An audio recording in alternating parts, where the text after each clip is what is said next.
Will we be able to call Lamar an elite quarterback, or did he fall to 0-3 in the playoffs? And did Baker pull off the playoff upset with a win over Stephen A's Steelers? First Take, Monday, 10 a.m. It's going to be lit, Max. It's a super wild card weekend, y'all. 3 triple headers both days, and this is our game. Lamar Jackson looks for his first playoff win against Derrick Henry in the Titans. Good luck with that. Sunday at 1 Eastern on ESPN, ABC, ESPN Deportes, with megacast presentations on ESPN2, ESPN Plus, and Freeform. Pretty much, we got you covered. All right, here we go. DeShaun Watson and many Texans fans have had something in common. They found out about the team's new GM hire via social media. According to our Adam Schefter, Watson was bothered by the team not considering or consulting him in the process of hiring former Pats executive Nick Caserio. This comes on the heels of the team trading away DeAndre Hopkins last year without consulting their franchise quarterback. Dan Orlovsky had this to say about DeShaun, who had the best season of his career this year, on NFL Live yesterday. DeShaun Watson is so good that you can win multiple Super Bowls with. Get out. Houston can't do it for you. Leave. Our next guest knows what it's like to win Super Bowls. He's won 2 of them, played in 3. Rob Ninkovich, it's been a long time. Good to see you, sir. I will get to you in just a moment. We got a bunch of NFL topics to tackle here. Stephen A., you're up first. How should DeShaun feel about this with the Texans? First DeAndre Hopkins, and now the GM finding out on social media? Well, I completely agree with Dan Orlovsky. He should want out. He should want to get the hell out because they haven't been listening to him. They're clearly not listening to him now. You got to remember, it wasn't just that DeAndre Hopkins is an all-world receiver. I mean, the dude went to Clemson just like DeShaun Watson did. They were friends, the alumni members, for crying out loud. They've been tight for years. It wasn't just a guy that he threw the football to and they had some good chemistry or connection. They were boys. And you got rid of him. You're Bill O'Brien. Bill O'Brien should have been gone years ago. And then you finally come to your senses and you get rid of Bill O'Brien in Houston. But then here you are. This guy's got a slew of candidates he wants you to consider. And you completely ignore him. This has shut up and dribble written all over it. I know we're talking football instead of basketball, but metaphorically speaking, we understand what that means.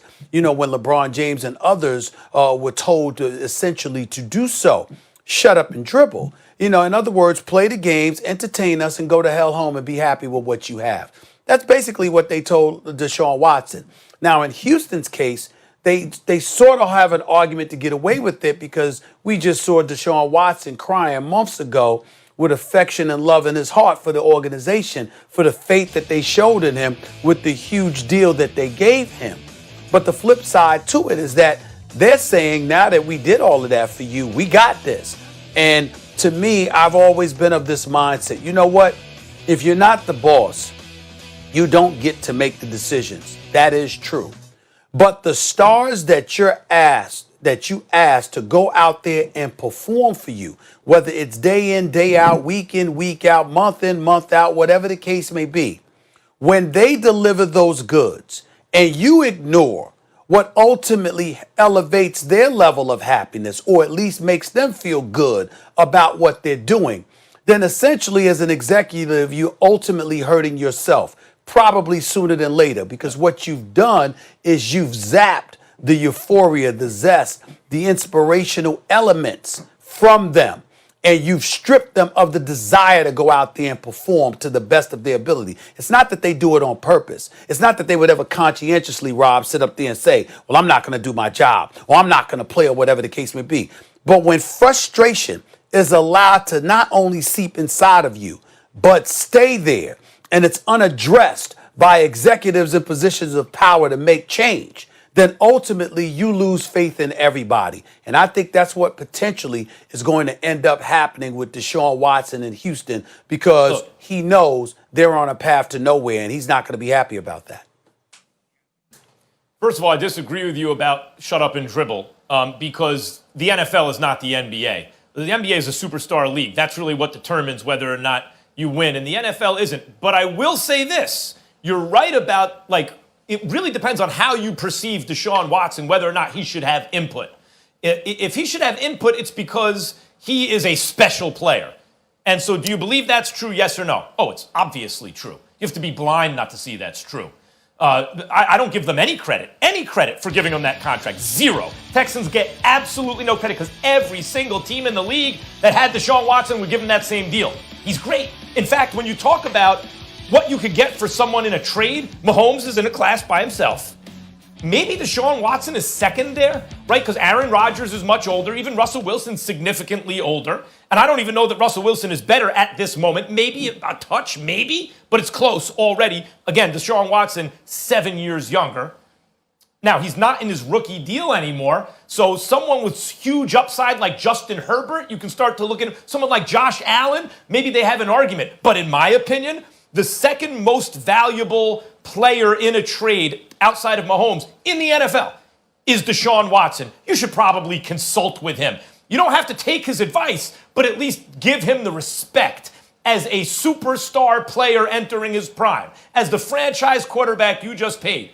Give him the respect of soliciting his opinion at least. You don't get rid of, as you said, his boy and one of the best receivers in the league and with the best set of hands, arguably ever, like on the Chris Carter and Larry Fitzgerald and DeAndre Hopkins, and it's his boy, and you just trade him, and he finds out about it on social media or wherever. Like, could you imagine someone coming into Joe Montana and saying, Joe, I know you and Jerry Rice have this thing going on, or worse, Joe Montana finds out about it on the news. Oh, they traded Jerry Rice. Would never happen. So he has been disrespected.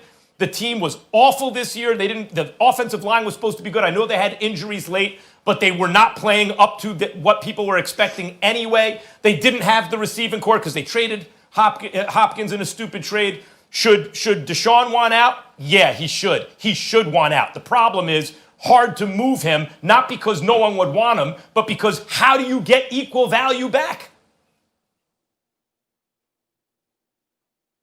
Look, this isn't the first time, and it won't be the last time a NFL player was lied to or said, hey, you'll have input on these decisions.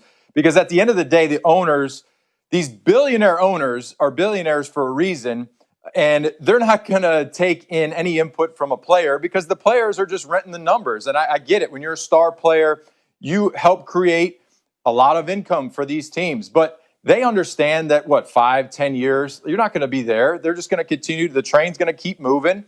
And DeShaun, they traded away Hopkins. Billy O took a lot of heat for trading away Hopkins.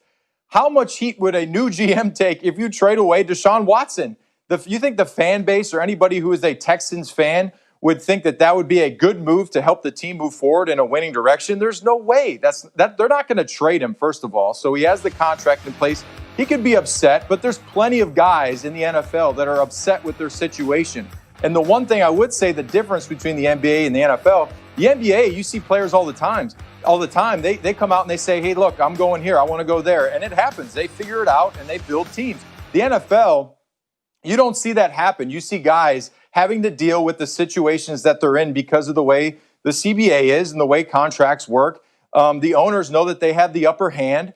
And the owners, honestly, they don't care. They don't care what the players' inputs are. They don't care. They're just like, yeah, I'm going to continue to make hundreds of millions of dollars. I'll still make my decisions on the GM, the head coach. And if it doesn't work out, the guaranteed money that we have going to those guys, whatever. It's chump change. So, that's why you see good teams continually be good and bad teams are continually bad because it starts at the top and it works its way down. So I understand why DeShaun would be upset. And he would want to go somewhere else or want to have another place to be where he feels like he has a chance or an opportunity to give his input.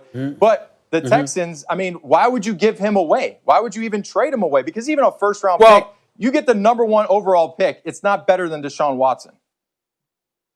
Well, Rob, understand what we're saying here. We're not saying they're going to trade DeShaun Watson. We know better. What we're saying is that he should make it clear he wants out. Because the one thing that those owners are fixated on, which you would know a hell of a lot better than me, is control. They like control. Their executives like control. And when somebody has the belief or somebody really generates the belief that they're going to be a disruptive force, then you do see movement take place in the National Football League. Bill O'Brien used that as an excuse as to why he unloaded DeAndre Hopkins. We've seen it happen in other cases as well. I'm not saying that you engage in belligerence and immaturity and conduct yourself in a certain way. But what I'm saying is if you're DeShaun Watson, you have the city of Houston behind you, and you wear on your sleeve that this is someplace you do not want to be, and this is why they're going to have to do something about that. And it might not be moving you, but it might be appeasing you by making sure that if you don't have some say, then at least be mindful of what you want and make your decisions based on those things to some degree anyway, because if this is the talent that is winning on the field for you, you might have an idea what it takes to get it done. That is a good point, Stephen A. When you say it's shut up and dribble, I think that's a little hyperbolic, but I understand the root of it. Underneath, Rob, is what you're saying, which is the owners are like, we have control. And they want to send the players that message. When you intentionally snub a guy like DeShaun, it's not simply like, well, we don't really need his input, it's not going to make a difference. You're sending a message, players, stay in your place. That, I agree, is kind of related to the shut up and dribble stuff, Stephen A., in the NFL especially. We've seen teams time and again, in collective bargaining situations, with free agents, whatever it is, they want to send that message. The teams, we are in control, and not consulting DeShaun before you trade DeAndre Hopkins or interview GMs or anything like that. Yes, I think they're sending that message. And for that reason, Rob, I think Stephen A. is right about this. What do the players have at their disposal to push back? To say, hold on a second. Yep, I get your message, now get my message. You may have more control than me, but I'm not totally powerless. You want an unhappy franchise quarterback who everyone universally acknowledges is elite and great and can win Super Bowls? And I think most of us would say probably the second guy you'd want building a team behind Patrick Mahomes in the world. He's got to push back a little bit. He's like making his feelings known is the way to do that. Well, potentially, maybe that's the reason why ownership came out and made a quick statement that Josh McDaniels wasn't going to be the next head coach, because they knew that this created a problem. So they went to DeShaun and said, look, okay, our bad. Sorry, we went out and did this behind your back and we didn't let you know. Maybe you'll have some more input, or hopefully you'll have input on the head coaching decision. But, you know, at the end of the day, the NFL is a completely separate thing. There's not even guaranteed contracts. You look at every other sport, there's guaranteed money. The owners have the upper hand no matter what. They understand it, and they flex their muscles at times. Yes, they do. I mean, look at any CBA where they go and they negotiate the next collective bargaining agreement. They flex their muscles, and the players pretty much have to, okay, yeah, you guys have the power on this. But at the end of the day, if you want to use the star talent that you have and the contract that you have in place for that star player to create revenue and to bring in victories, to fill a stadium up, you need DeShaun Watson on your team. The Texans need DeShaun Watson. If you have a disgruntled DeShaun Watson, it doesn't help anybody. It doesn't help the ownership make, at the end of the day, what they want to make, and that's continue to rake in the money. So moving forward, hopefully they'll be able to mend this relationship to where they don't have to come to that point of, this isn't going to work for us in the organization. Yeah, I mean, two things that are key in relationships, right? Communication and trust, and it looks like wasn't the best communication there. Let's keep it moving and get to your former quarterback, Rob, and that would be one Tom Brady, who will be in action this